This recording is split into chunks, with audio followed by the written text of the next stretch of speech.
Morgunverðarfundir Advania. Þekkingarmiðlun á heimsmælikvarða. Það eru ýmsar ástæður fyrir því að útvistun á rekstrarþáttum getur verið ákjósanleg og hún svo sem hefur lengi verið, þetta er mjög þekkt í hefðbundnu viðskiptalífi. Þær geta verið fjárhagslegar eingöngu að nýta stærðarhagkvæmni. Þær geta verið líka í fólki í áherslum, það er að segja geta einbeitt sinni orku í kjarnastarfsemi fyrirtækisins og það er kannski ekki síst mikilvægt núna svona eftir því sem að starfsafl verður bæði dýrara og eftirsótt, takmarkaðra framboð sérstaklega eins og á tæknimenntuðu fólki. Eina svona aðalákvörðunum þar hjá okkur var að einmitt að fara út að fókusera svolítið á það sem við erum góð í, okkar kjarnastarfsemi. En láta sérfræðingum annarra sviða, annarra fyrirtækja það sem er þeirra kjarnastarfsemi en geti gagnast okkur. Og þá er náttúrulega margt undir, sko.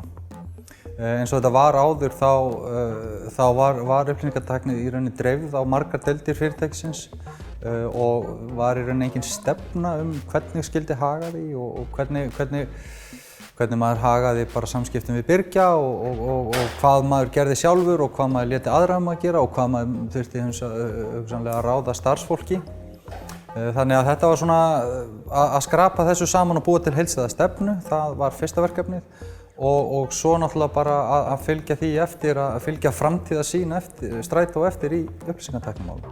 Ég fór einnig yfir það hvernig kröfulýsingu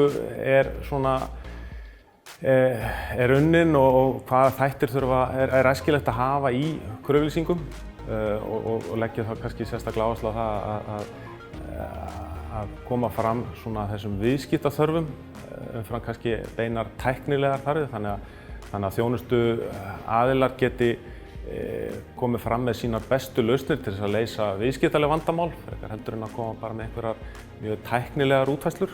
Fyrsta skrefið er að finna svona, eins og maður segir í hjallastefnunni, að kjarna sig. Að finna eigin kjarna og finna hvað maður er góður í. Þetta er alvöru mál og ef maður ætlar að útvista ábyrgð sem að maður sjálfur ber sem yfirmaður upplýsingatæknimála hjá tilteknu fyrirtæki, þá þarf að gera það með mjög formlegum hætti.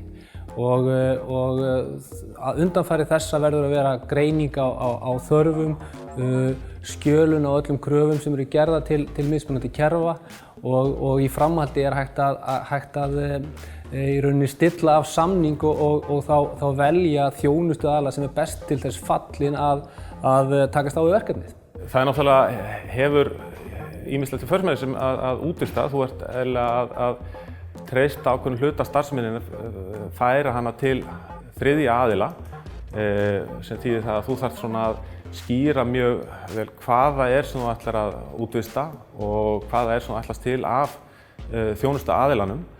Eðlilega lætur í hendurnar á honum útfærslu á þeim verkefnum, þannig að þú hefur ekki eins mikið það að segja nákvæmlega hvernig sú þjónusta er framreidd. Þar sem í rauninni upplýsingatækni verður sérhæfðari með hverjum deginum sem líður, þá hlýtur útvistun að verða stærri og stærri hluti af upplýsingatæknistrategíu fyrirtækja. Það er bara í eðli málsins af því að það get ekki öll fyrirtæki ráðið inn SQL-sérfræðinga eða SAP-sérfræðinga eða alla þessar sérfræðinga. Við þurfum kannski 10% af JavaScript-sérfræðingi og ekki förum við þá að ráða inn JavaScript-sérfræðingi. Það sem er áhugavert í skýjaþjónustunum er að það komast miklu fleiri aðilar að. Það þýðir að innlendir þjónustuaðilar eru í samkeppni við í rauninni þjónustuaðila alls staðar að í heiminum.